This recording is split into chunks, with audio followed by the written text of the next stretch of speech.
welcome to Final Fights, brought to you by Movies, Films, and Flicks. I am Mark Hoffmeyer, and joining me is a man who is currently running in a straight line with a spear. It's Nathan LeHaye. I'm so angry right now. You know, when I watched that fight scene again, so right now we're talking about the final fight in the 1990 film Teenage Mutant Ninja Turtles, I kind of laughed, and I just thought, here's one of the greatest warriors on the planet, Shredder, I'm assuming, and he goes down by running in a straight line. However, if you think about it, it really does make sense narratively, because he just punked out the turtles in the same way. They rushed him blindly and with anger, and he lit them up. Exactly. Yeah. And I know we spoke about it a second ago, but yeah, the whole, ninjutsu, ninja, mind, body being as one, when your emotions get in the way, any strategy you had, anything that, any groove that you were forming in your fight just goes out the window. You see red and then you're going to make mistakes. He saw red and then he saw a dump truck. Garbage truck. Yeah.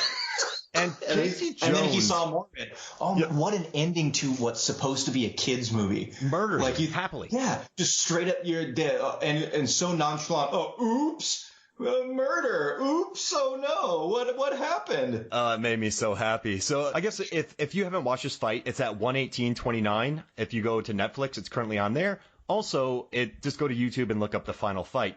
And I did some math on this, and I thought it was pretty interesting. Oh, it's going to be great. The fight starts, right? And are we talking just fight with Shredder? Or fight with the Foot Clan leading up to it? Nah, we're the final fight. Gotcha. Just up with Shredder. And two great punches from Casey Jones.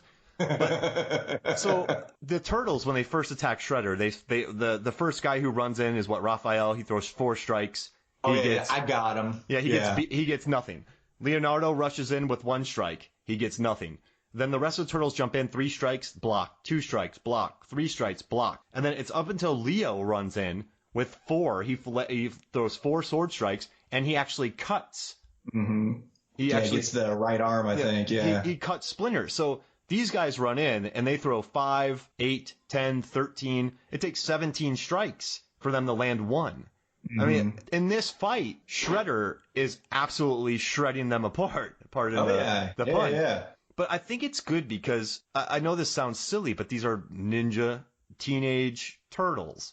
Yeah. They're not trained yet. They don't know Splinter. They're still coming into their own. Yeah, exactly. Trying to find out what works and And they're pissed off. I mean, absolutely. Like someone said something great. There's some MMA fighter and boxers say this too. You have your game plan is great until you get punched in the face.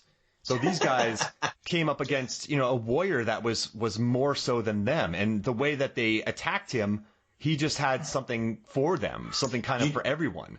You know what's funny? Thinking about it, too, is they're just like going to town and it doesn't hit them thinking about like you have a game plan until you get punched in the face. The realization when they know that that's Orokusaki. Yeah. Do you know that like Raph, like the toughest one is just like it's him and he like backs everyone off. Do you think had they known that going into it, they would have even thrown a single punch? They would have been smarter because they were just running. Yeah. They were cocky, right? When you take out 90 foot soldiers right beforehand, you got a bit of a streak going. I got to tell you though, if someone does a superhero landing in front of you, you don't rush them by yourselves. So if someone flies in the drops down 40. I don't know where Shredder came from, but he dropped at least 20 feet and just landed. His knees didn't buckle. His ankles didn't burst. Nothing make exploded. A noise. They cut out all the sound when he did that too, and it's slow motion. It's just And he just lands perfectly. At that moment, even if I'm a Teenage Mutant Ninja Turtle who was highly trained by a mutated rat, I would kind of think to myself, wait, this dude did a superhero landing. But these kids are fueled by hubris. They don't know better. This is the fight. Yeah. All right, so this is the fight that teaches them to know better. My favorite line in this fight is when, I believe it's Michelangelo, when he says, will someone tell him that we're the good guys? Like, they're the ones. When they're regrouping. Yeah. Which, that's a funny thing, too. You got the upper hand on the Turtles. You're going to town. You're talking about we're going to kill the rat, do all these things. And you're laying waste to them. And you let them take a breather. And you're just, like, pacing on the other side. Like, this could have been done. This could have been a completely different movie had you just stuck to the plan and like capitalized on you having the advantage. Leo would be dead. Instead, they get to what was that? Leo would be dead. It would be dead, 100%. Yeah, dude. Here's something I just realized too. Talking about, so at the end when they throw away your weapons, talking about the Leo moment, throw away your weapons. Donnie at the very beginning of the fight, or near the beginning of the fight, threw away his weapon. Yep. Remember that? Like he, which I think is funny too, talking about coming into your own, being a kid. He's got the longest range weapon. He's just going. It's not working. And what does he do? He gets frustrated. He just throws it to the side and starts kicking him. Yeah. Which I thought was great. I'm going to throw away my main weapon and just throw kicks at a guy who's named after a cheese grater. Yeah, well, he's so angry. It just, I thought it fit just very. They can't control their emotions, right? They almost became coleslaw. Yeah, exactly. I love that's how Shredder got his name after a cheese grater.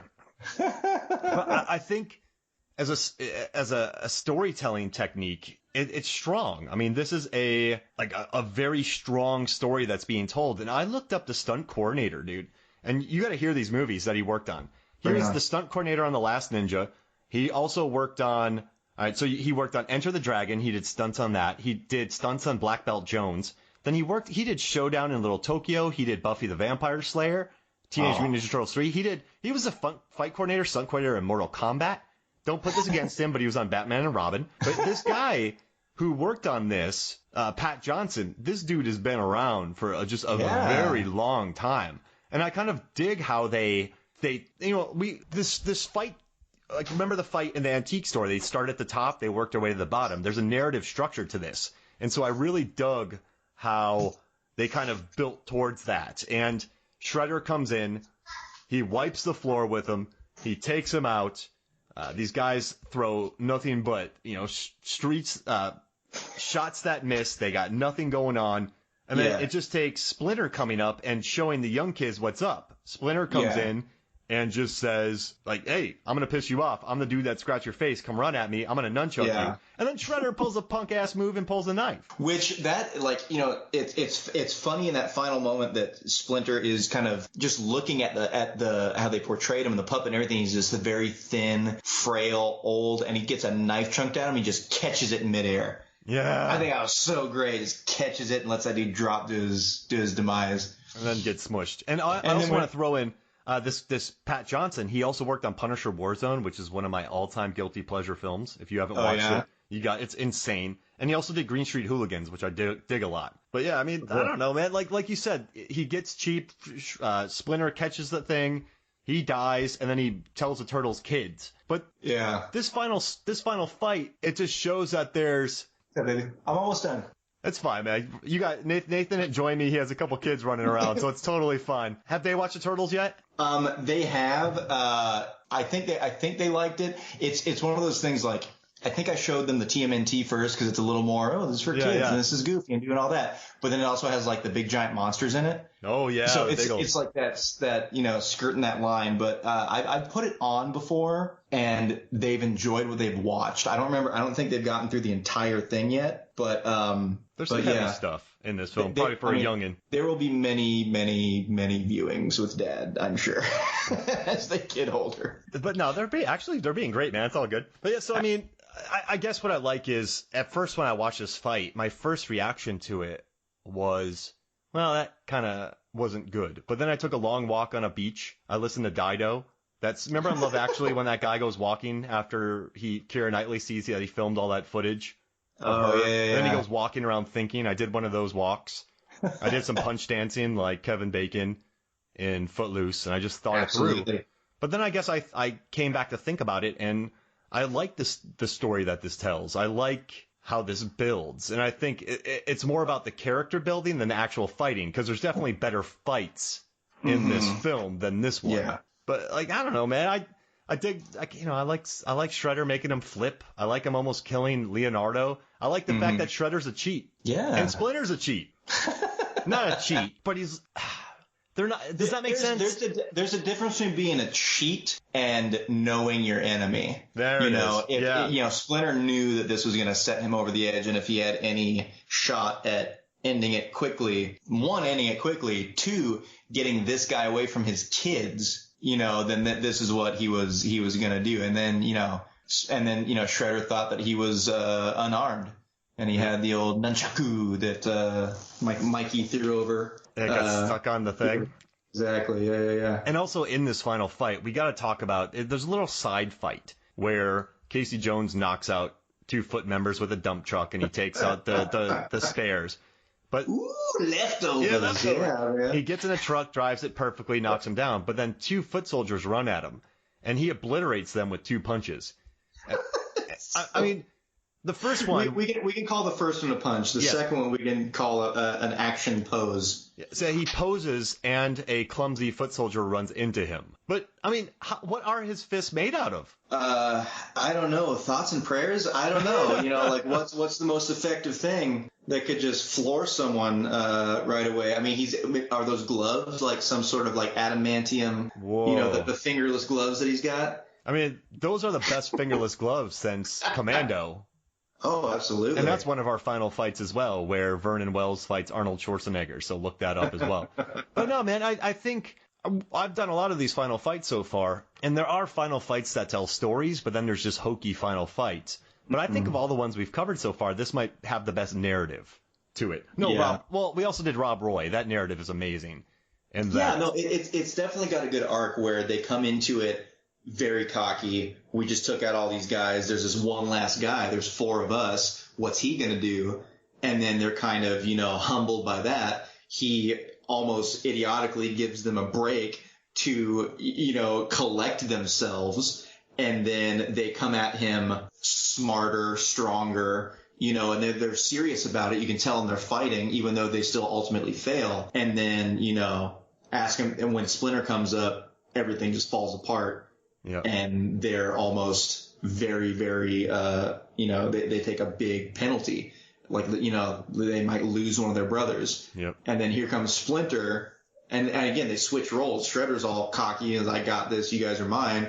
Splinter shows up and just reverses it on him. So yeah, it's definitely got a good up and down roller coaster and climax. But isn't the final fight Shredder versus the the garbage truck? All right. So he survived. Which in the original comic, in the first issue, it ended the same way, and he dies. Wow. He straight up dies because Eastman and Laird were like, well, we're only going to make one, so it'll be fine. So they straight up kill him. That's so amazing. In the movie, I don't know if they were just thinking the same thing because everyone was like, this is dark. It's not going to make it. It's bad. It's a failure. So they're like, we'll just kill him. It'll be fine. And then lo and behold, it's this big hit. Well, we got to make a second one. He survives in the dump somehow.